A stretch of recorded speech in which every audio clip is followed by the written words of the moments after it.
So I hope all of you must have prepared yourself and come up with the doubts. So we will solve some of the doubts. बहुत अच्छे अच्छे problems करेंगे so that you will get a clarity. Okay. और आज एक analysis भी कराने वाला हूँ सबसे लास्ट में, बहुत ही इंटरेस्टिंग होगा वो. Let's go to this question. This is question number 29.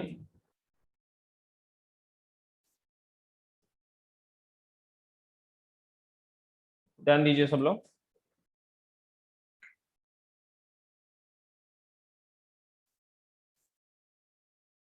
So this particular question is again, the body has minus 80 microcoulomb of charge. The number of additional electrons in it will be. तो question समझने लायक है, आसान है.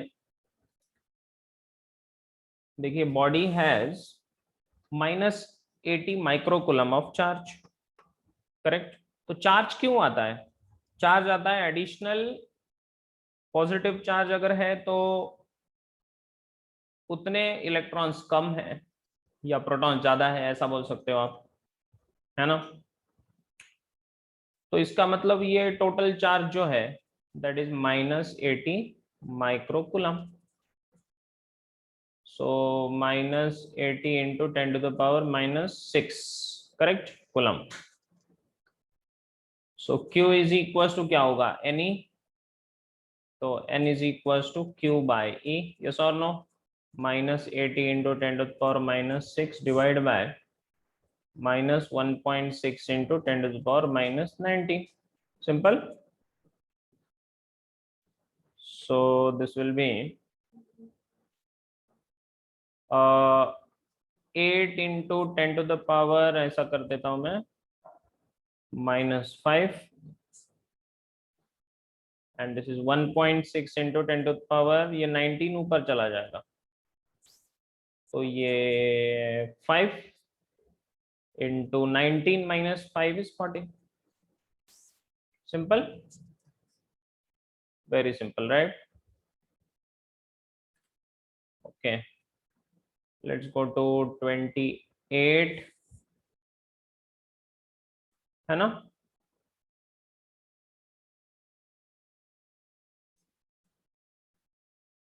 Next question दे रहा हूं मैं. 28 पूछा है. Inside the hollow charged spherical conductor the potential is constant varies. क्या होगा? तो इसके बारे में हमने पहले भी देखा था, याद है आपको.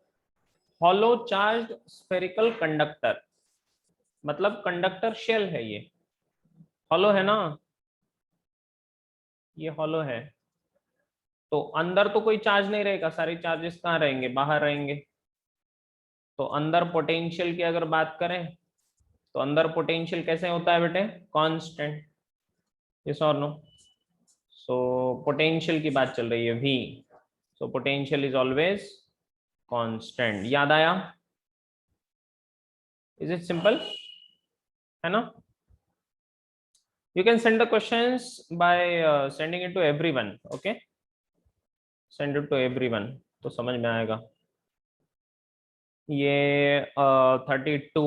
Okay, let's go to 32. Serious question.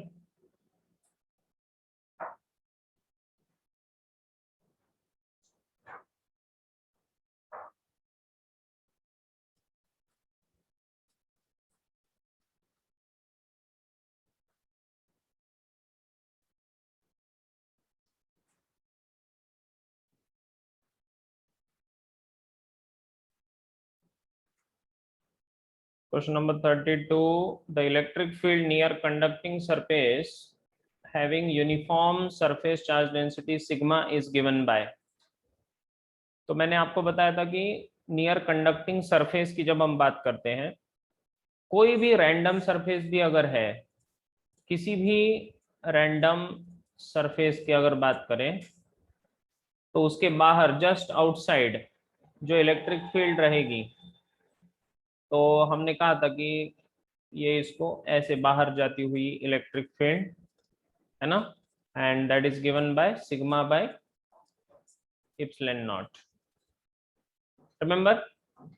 So very simple, electric field is sigma by epsilon naught and is parallel to the surface, नहीं, parallel to the surface, normal to the surface, yes, okay, normal to the surface, C। समझ में आया बेटे? Clear? 35, let's go to next one, 35।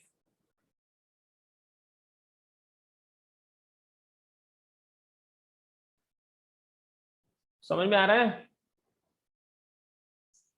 समझ में नहीं आ रहा है तो पूछो, ठीक है, ask me if you are not able to understand। When a proton is accelerated through 1 volt, then its kinetic energy will be, तो बेटे प्रोटॉन है, पॉजिटिव चार्ज होता है, इसको एक्सेलरेट कर दिया थ्रू 1 वोल्ट, इसका मतलब V is equal to 1 volt, ठीक है। तो इसका जो काइनेटिक एनर्जी रहेगा वो Q इंटू वी रहता है, आपको पता है, यस और no?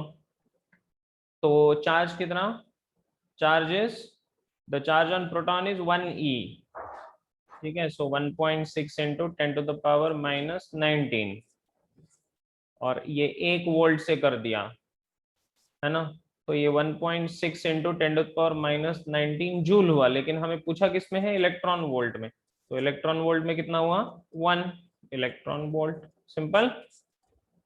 So answer is C. हाँ जी, क्योंकि 1.6 into 10 to the power minus 19 joule का मतलब होता है 1 इलेक्ट्रॉन वोल्ट, समझ में आया? Clear? Simple right? Great. 37,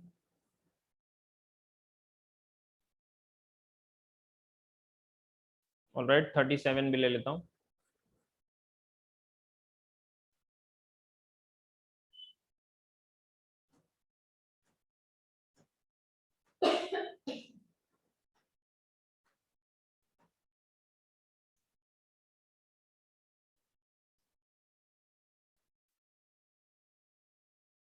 A charged ball B hangs from silk thread S, which makes an angle theta with the large charged conducting sheet P as shown in the figure।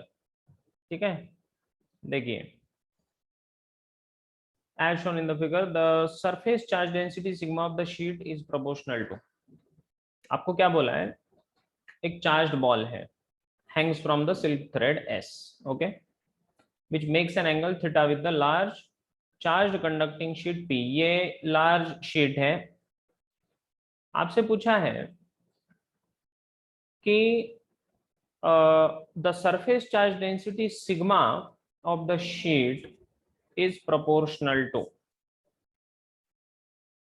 तो we have to express sigma in terms of theta, theta के sine theta, cos theta, tan theta, किसको ये directly proportional है ऐसा पूछा है, okay. तो अब देखिए ध्यान से, सबसे पहले ये हैंग कर रहा है और यहाँ पर ऐसे रुका हुआ है, इसका मतलब क्या है, इसका मतलब है कि इसके ऊपर फोर्सेस एक्ट हो रहे हैं।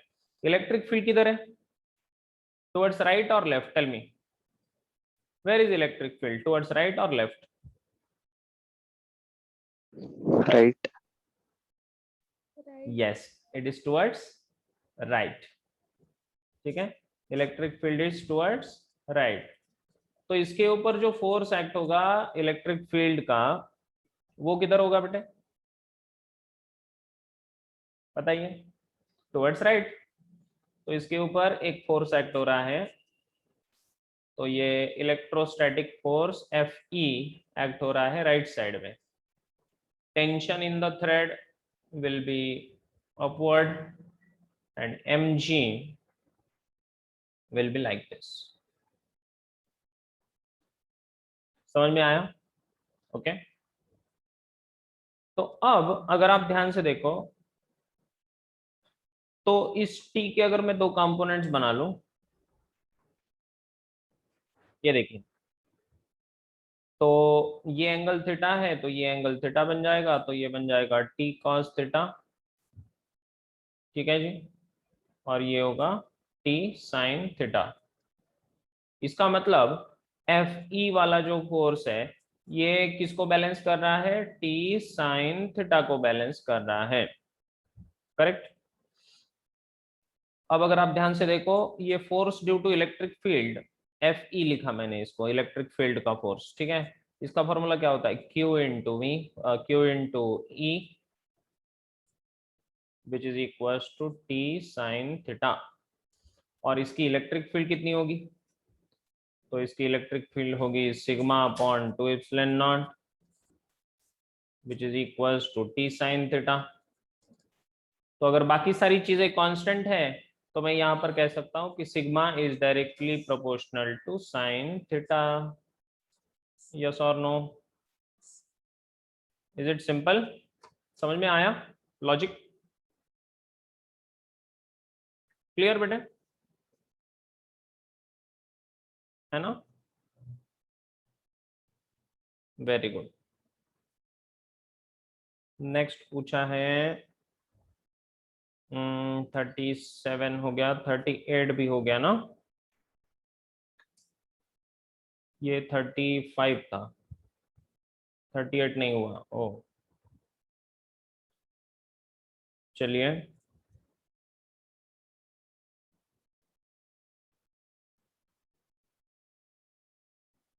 Let's go to 38,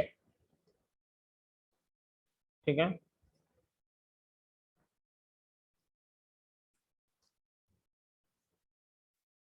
Conducting sphere of radius 10 centimeter has unknown charge, ठीक है। If the electric field 20 centimeter from the center of the sphere is this and points radially inward, what is the net charge on the sphere? Question को ध्यान से देखो, question में क्या दिया है, कंडक्टिंग स्फीयर है, आपको पता है कंडक्टिंग स्फीयर, ओके। इसका रेडियस हमें दिया है 10 सेंटीमीटर, हैज अननोन चार्ज, ठीक है, इसके ऊपर चार्ज है क्यू, ऐसा मान लिया।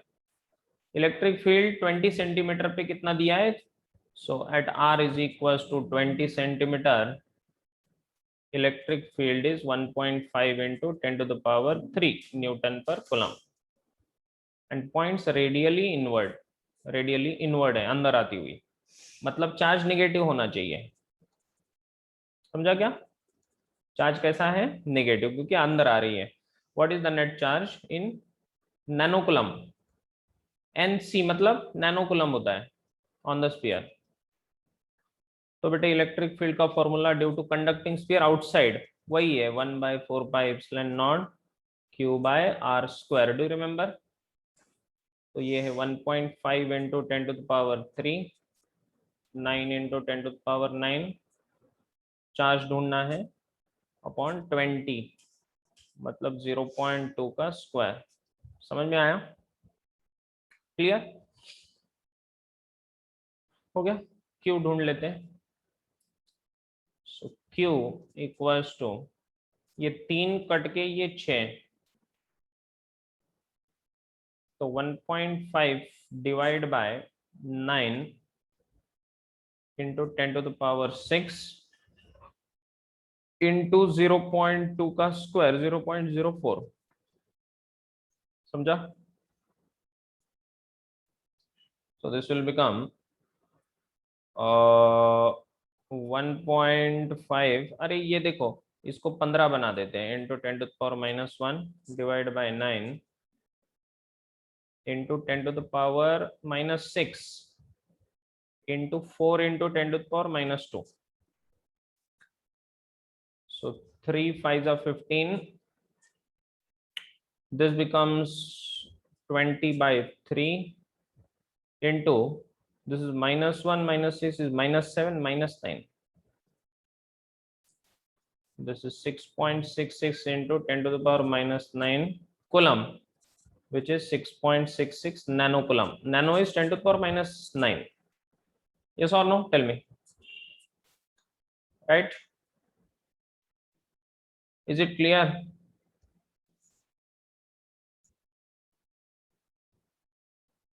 मैं बहुत फास्ट तो नहीं जा रहा हूं ना? Is it okay? Yes, sir.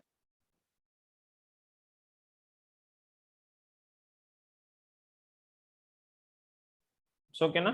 Okay.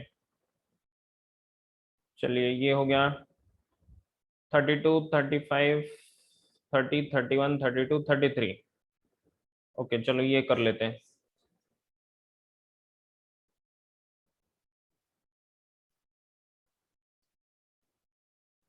अगर फास्ट हो रहा हो तो बताना, ठीक है?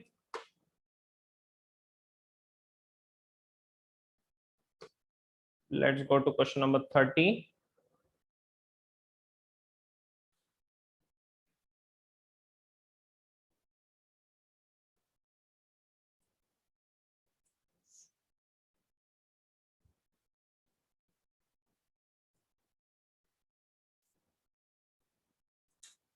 ठीक है. Electric potential at an equatorial point on the small dipole with the dipole moment P is given by. तो ये बोला है कि ऐसा डाइपोल है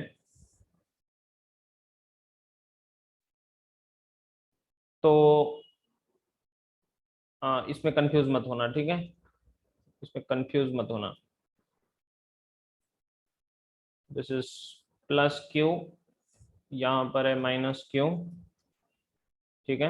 इक्वेटोरियल पॉइंट पे बोला है. ये इक्वेटर है, इक्वेटोरियल पॉइंट पर एट अ डिस्टेंस आर. अगर आप आर डिस्टेंस पे चले जाओगे तो वहां पर उसका डाइपोल मोमेंट अगर P है तो उसका इलेक्ट्रिक पोटेंशियल क्या होगा? सो इलेक्ट्रिक पोटेंशियल 1/4πε0 P/r², ये होता है. इलेक्ट्रिक फील्ड क्या होती है? इलेक्ट्रिक फील्ड होती है 1/4πε0 P/r³. याद आया? P/r³ क्या होती है? Electric field. और इलेक्ट्रिक पोटेंशियल P/r² होता है. याद रखना, ठीक है बेटे? Clear? Good.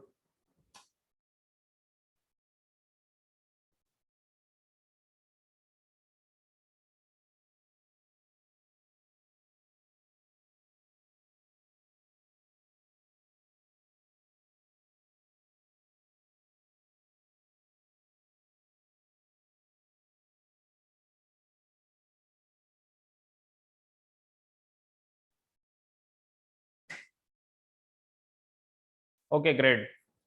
Let's go ahead.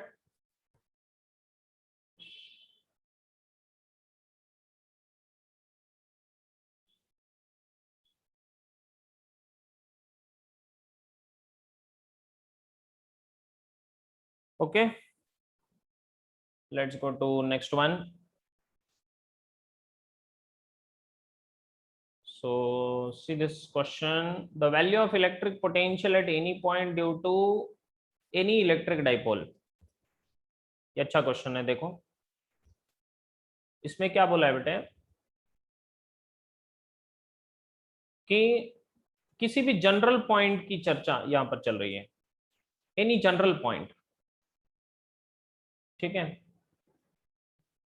So any general point के लिए ये बहुत ही आसान सा फॉर्मूला है कि यहाँ पर मान लो कि ये है प्लस क्यू, ठीक है? यहाँ पर माइनस क्यू, और यहाँ से किसी भी डिस्टेंस पर यहाँ पर एनी जनरल पॉइंट, ठीक है? तो यहाँ पर इलेक्ट्रिक पोटेंशियल भी क्या होगा? तो इसकी बात चल रही है, ठीक है? तो जनरल पॉइंट पर जनरली हम कैसे लिखते हैं? We write it as 1/4πε0 P/r² आया था, कहां पर, ऑन द इक्वेटोरियल लाइन। ठीक है, तो अब इसको हमें वेक्टर फॉर्म में जब लिखना होता है तो वेक्टर फॉर्म में ये इलेक्ट्रिक पोटेंशियल जो है वो तो स्केलर क्वांटिटी है, तो यहाँ पर क्रॉस प्रोडक्ट तो पॉसिबल नहीं है, तो इसका मतलब ए और बी ये दोनों है ही नहीं। ठीक है, अब दूसरा चीज, इधर P.r⁻² ऐसे दिया है और यहाँ पर P.r⁻/r³ ऐसे दिया है। तो इसमें ये इस तरह से होता है, ये k मतलब अपना 1/4π0 ये नीचे r² है। अब ऊपर अगर एक r लेंगे तो उसको बैलेंस करने के लिए नीचे वो ऐड हो जाता है, आपको पता है ना वेक्टर फॉर्म में, तो इसीलिए ये P.r डिवाइड बाय r³ ताकि वो r² में बदल जाए, तो इसलिए option number D. Is it clear, समझ में आया? ओके, इस तरह से। So this was 31। अब चलते हैं 32। 32 कर लिया हमने, ओके। 33 भी करना है ना, ओके 33 भी पूछा है। 33 या 33 is also a good question।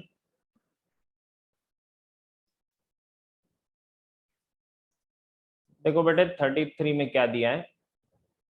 So in this question electric dipole moment P bar is placed normal to the lines of force of electric intensity E बार। ठीक है, यहां पर हमें क्या दिया है कि इलेक्ट्रिक डाइपोल है जिसका मोमेंट P बार दिया है, is placed normal to the lines of force. Normal मतलब परपेंडिकुलर, तो ऐसा मान लो कि ये लाइंस ऑफ फोर्स है, मतलब इलेक्ट्रिक फील्ड है, ये है आपका इलेक्ट्रिक फील्ड, और इसको परपेंडिकुलर आपने रख दिया एक डाइपोल, दिस इज डाइपोल। ठीक है, ये है इलेक्ट्रिक फील्ड E और इसका जो डाइपोल मोमेंट है वो है P bar. Work done in deflecting it through an angle 180 degree, इसको 180 डिग्री से डिफ्लेक्ट करने के लिए कितना वर्क डन लगेगा ये पूछा है। क्वेश्चन समझ में आया? इसको 180 डिग्री से घुमाने के लिए कितना वर्क डन लगेगा, ये क्वेश्चन है। अब ध्यान से सुनो बेटे, हमने रोटेशनल मोशन चैप्टर पढ़ा था, तो रोटेशनल मोशन से एक कॉन्सेप्ट मैं यहां पर लाऊंगा कि जैसे हम लिखते हैं लीनियर मोशन में, लीनियर मोशन में हम लिखते हैं work done is equals to force dot displacement, इनका डॉट प्रोडक्ट होता है, राइट। उसी तरह से रोटेशनल मोशन में ये वर्क डन जो होता है तो फोर्स की जगह ले लेता है टॉर्क और एक्स की जगह ले लेता है angular displacement theta, tau dot theta. समझ में आया? सो देयरफॉर जब हम इसको इस तरह से लिखते हैं, work done is torque dot theta, तो इसमें हम इसको ऐसे लिख सकते हैं कि जब ये रोटेट करेगा तो इसके ऊपर जो टॉर्क एक्ट हो रहा था उसके लिए हमने एक फॉर्मूला ढूंढा था, आपको याद होगा। What is that, can you tell me? The torque acting on the electric dipole. शाबाश, इट इज PE sin थीटा, वेरी गुड, बिल्कुल सही, PE sin theta.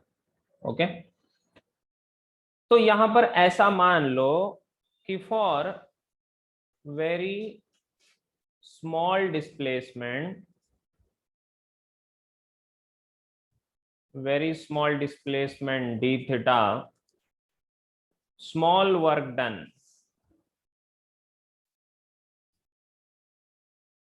Small work done जो होगा डी डब्ल्यू, तो वो होगा टाउ डी थीटा। ध्यान से सुनो, है ना। और बेटे इसमें टॉर्क की जगह मैं लिखूंगा P E sine theta D theta. Correct, यहां तक समझ में आया। तो अब मैं लिख सकता हूं कि अगर दोनों साइड में मैं इंटीग्रेट करूं, तो मैं लिख सकता हूं total work done will be integration of dw, which is integration of p e sin theta d theta from theta 1 to theta 2।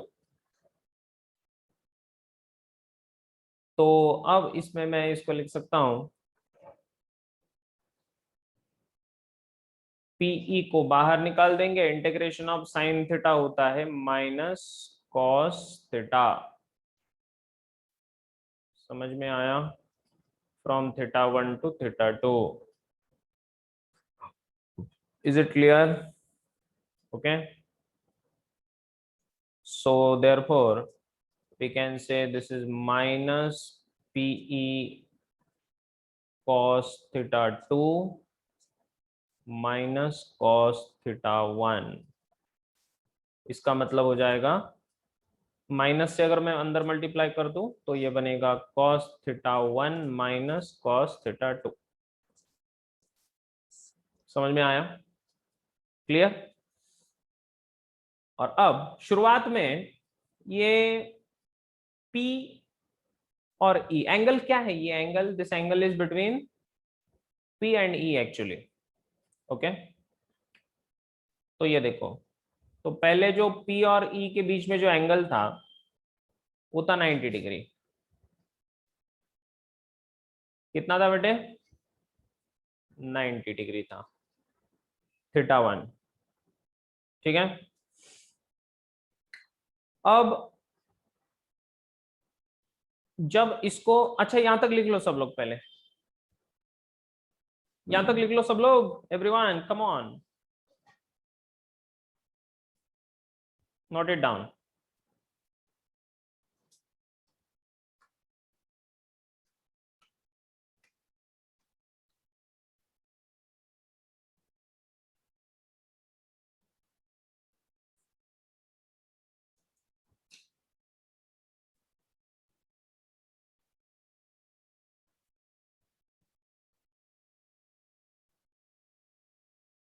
समझ में आ रहा है बेटे?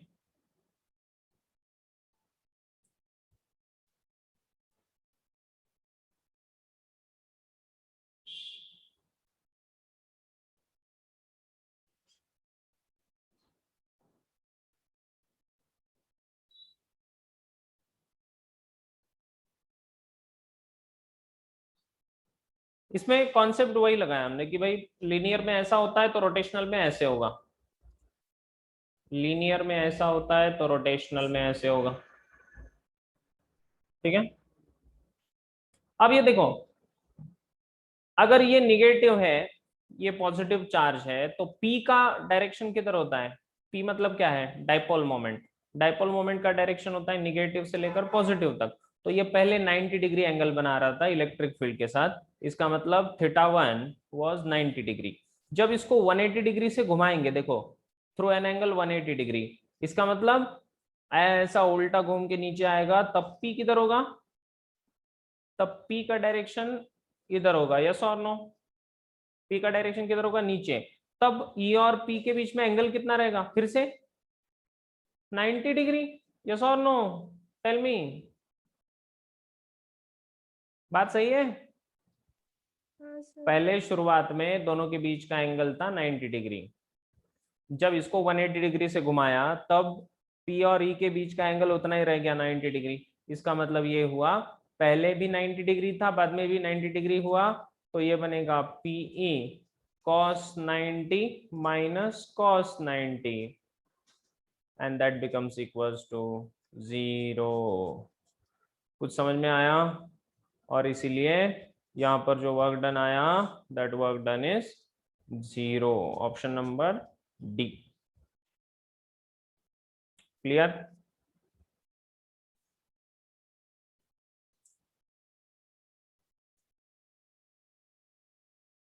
Very good.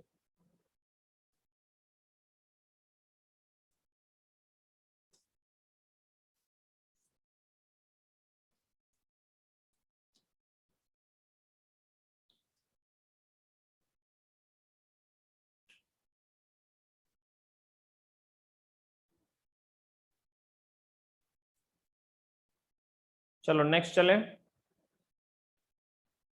Next question number 41, 42, 45।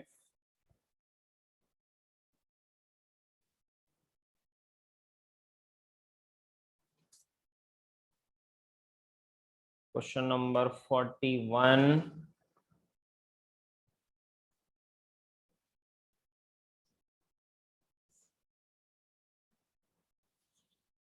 So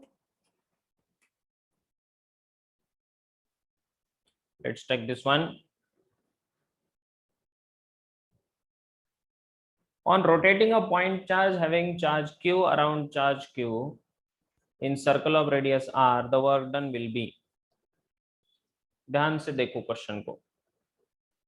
एक पॉइंट चार्ज है हैविंग चार्ज q, रोटेट करना है इसको अराउंड चार्ज q, मतलब यहां पर चार्ज q रखा हुआ है, सेंटर में चार्ज q रखा हुआ है और उसके आजू बाजू में ये पॉइंट चार्ज q को घुमाना है गोल, ऐसे गोल घुमा के इसको लाना है यहां पर। In circle of radius R the work done will be. इस प्रोसेस में वर्क डन कितना होगा ये क्वेश्चन है, ठीक है? ध्यान से सुनना। इस चार्ज q के अराउंड ये जो सरफेस रहेगा विल इट बी इक्विपोटेंशियल? क्या ये इक्विपोटेंशियल सरफेस होगा जी? जी हाँ, इक्विपोटेंशियल सरफेस होगा। और इक्विपोटेंशियल सरफेस के ऊपर हर जगह पर पोटेंशियल सेम होता है। जहां पर पोटेंशियल सेम होता है वहां पर वर्क डन 0 होगा ना, कितना भी चाहे घुमा लो। नहीं समझ में आया? क्योंकि work done to take from A to B is equals to potential difference between A B into charge. Yes और नो? इन दो पॉइंट्स के बीच का पोटेंशियल डिफरेंस 0 है और इसीलिए आंसर होगा 0। घुमाने के लिए कितना वर्क डन लगेगा बेटा? 0। समझ में आया? Very simple. उसके बाद क्वेश्चन नंबर 43 पूछा है आपने, ठीक है? हाँ ले रहा हूँ, 44 भी ले रहा हूँ। 42 सिंपल है, 42 सिंपल है। यूनिट पूछा है ना, that's very simple, right? Let's take 43। Okay चलो ले लेता हूँ, कोई बात नहीं, इसके बाद ले लेता हूँ 42।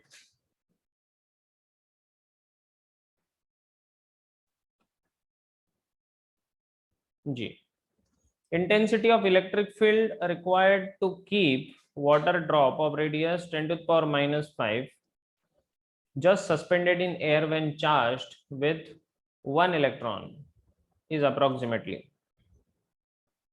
पूछा है कि ये वाटर ड्रॉप है, ठीक है? इसके ऊपर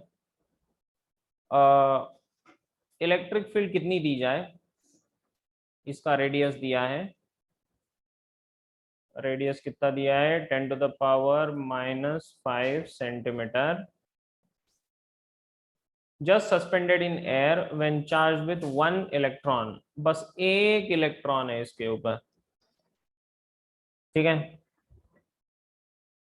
तो इसका जो मास रहेगा mg वो नीचे, और इसके ऊपर जो फोर्स लगेगा इलेक्ट्रिक फील्ड का वो ऊपर। तो force due to electric field equals to mg, तब जाके ये सस्पेंडेड होगा। नहीं समझ में आया? फोर्स कितना लगेगा बेटे? 1/4πε0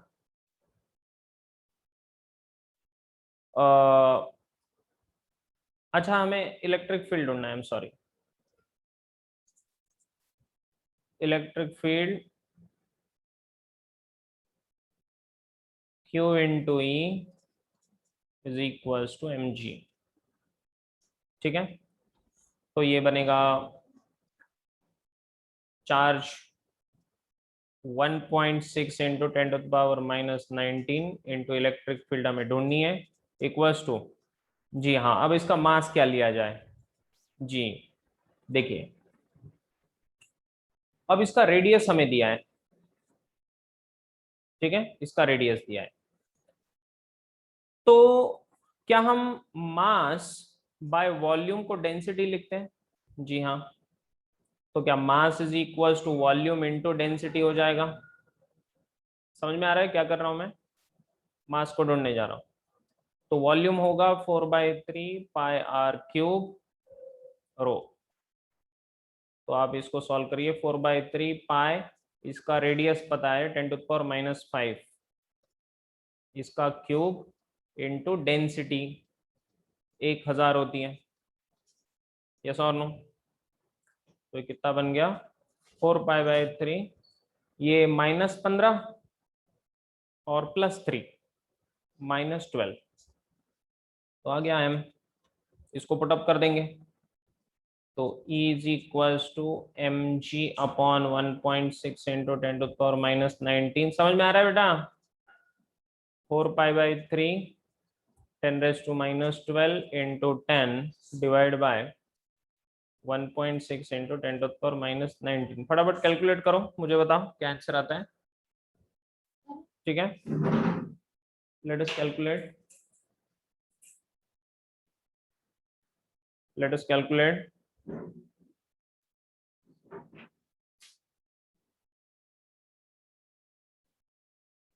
क्लियर? Is it clear? बोलो।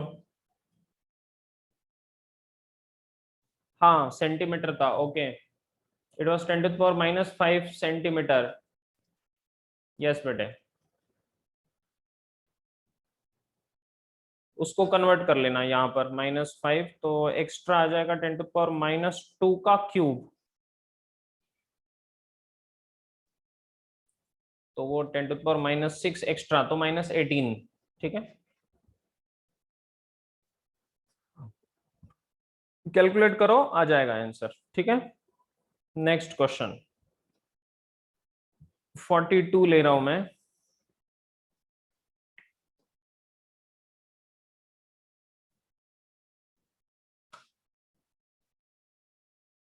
फोर्टी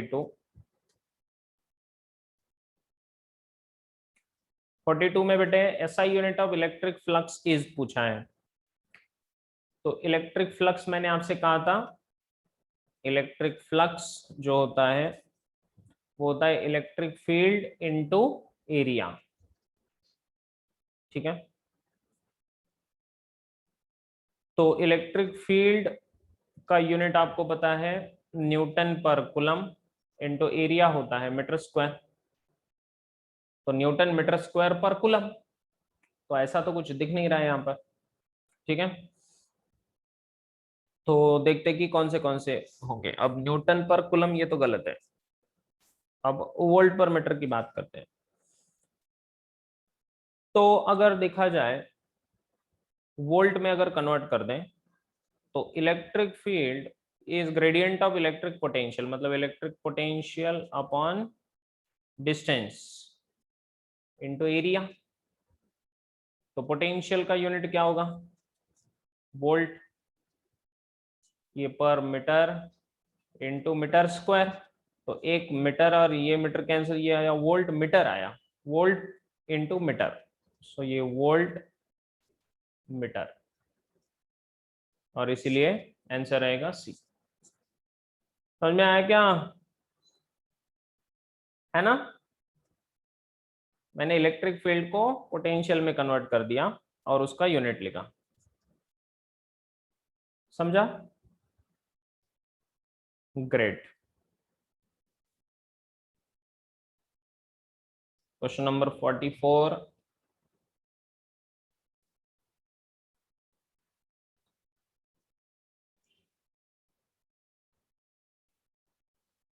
यहां पर दिया uniform electric field having magnitude E naught and direction along the positive x-axis exists if the potential V is 0 at x equals to 0, then its value at x equals to x will be। देखो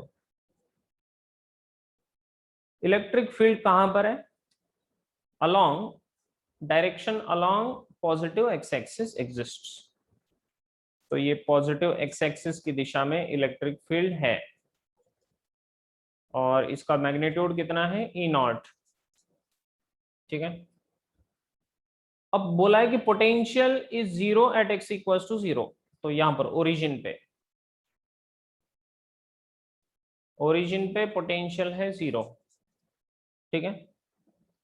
तो potential at X equals to X, तो यहां पर ये जो point होगा, यहाँ पर x जब इसका वैल्यू है तो यहाँ पर पोटेंशियल कितना ये पूछा है।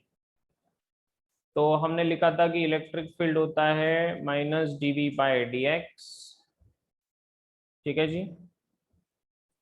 तो इलेक्ट्रिक फील्ड कौन सी दिशा में है, it is in positive x direction. इसका मतलब यहां से आगे जैसे जैसे जाएंगे तो पोटेंशियल कम कम कम कम होते जाएगा कि बढ़ते जाएगा, कम होते जाएगा। ठीक है। तो यहाँ पर पोटेंशियल निगेटिव होना चाहिए, समझ में आया? ठीक है। तो यहाँ पर जो पोटेंशियल रहेगा वो रहेगा ई नॉट इंटू एक्स, लेकिन निगेटिव में, इट विल बी ना negative. So E naught X negative be, negative में रहेगा, क्यों? क्योंकि potential reduces in the direction of electric field, electric field की दिशा में कम कम कम कम होते जाता है।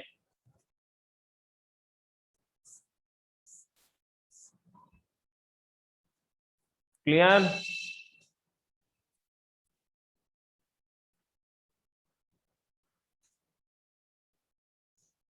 Yes, great.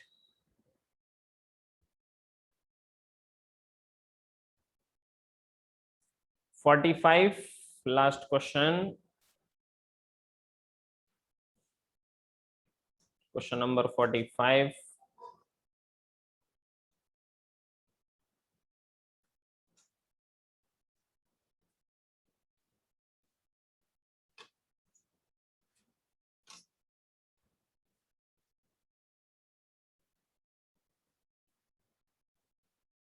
So in this question, see the charge of 5 coulomb experiences force 500 Newton, 5000 Newton when it is kept in a uniform electric field.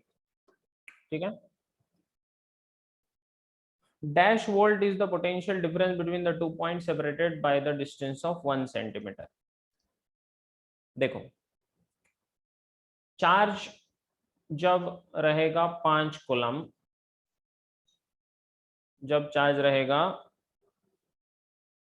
5 coulomb तो उसके ऊपर force लगता है 5000 न्यूटन। इसका मतलब क्या है? इसका मतलब है कि इलेक्ट्रिक फील्ड होता है F/Q, यस और no? 5000 divide by 5 which is equals to 1000, yes और नो? इलेक्ट्रिक फील्ड मिल गया। आपको पूछा है dash volt is the potential difference between 2 points separated by distance 1 centimetre.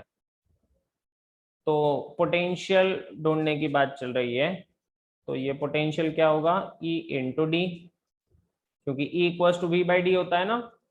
तो इलेक्ट्रिक फील्ड होगा 1000, डिस्टेंस होगा 1 सेंटीमीटर, सेंटी मतलब -2, क्यों भाई? तो -2 और ये 10 बन गया। समझ में आया? Is it clear?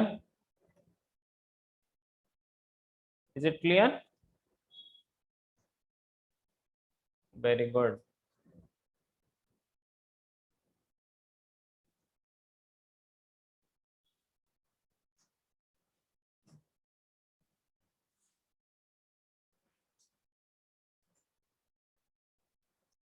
So I have solved all your doubts. Congratulations, all doubts solved. Yes, great. So you have done it, and now practice more problems. पहले रिवाइज करिए, कैपेसिटर को भी रिवाइज करिए, कल मैं कैपेसिटर को आगे लेके जाऊंगा। Please revise it and be ready, solve more questions, get confident. So are you feeling confident now? Are you feeling confident now? Yes, yes or no? Just type yes or no in the comment box. Great. He is super confident. Okay.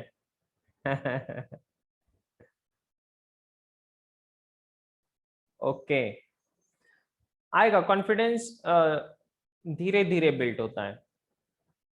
ठीक है, very good. चलिए बेटे, तो आज यहीं रुक जाते हैं।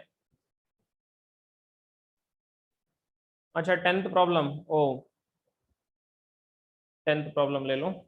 चलो एक कर ही देता हूं। Question number 10th,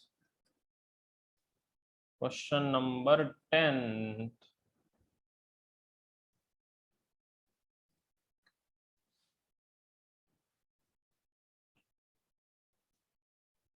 Just a minute.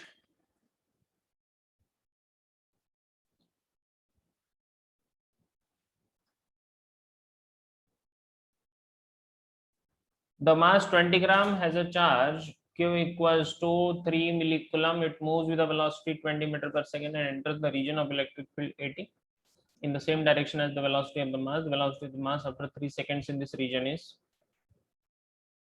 Class में किया हुआ है बेटे। हाँ, see this, he remembers. इसमें क्या होता है, मैंने आपको बोला था, it is all about finding the acceleration. कि मास दिया हुआ है, चार्ज दिया हुआ है, ठीक है, और इसकी initial velocity u is equal to 20 दी है। एक्सेलरेशन ढूंढना बड़ा आसान है। कैसे? देखिए,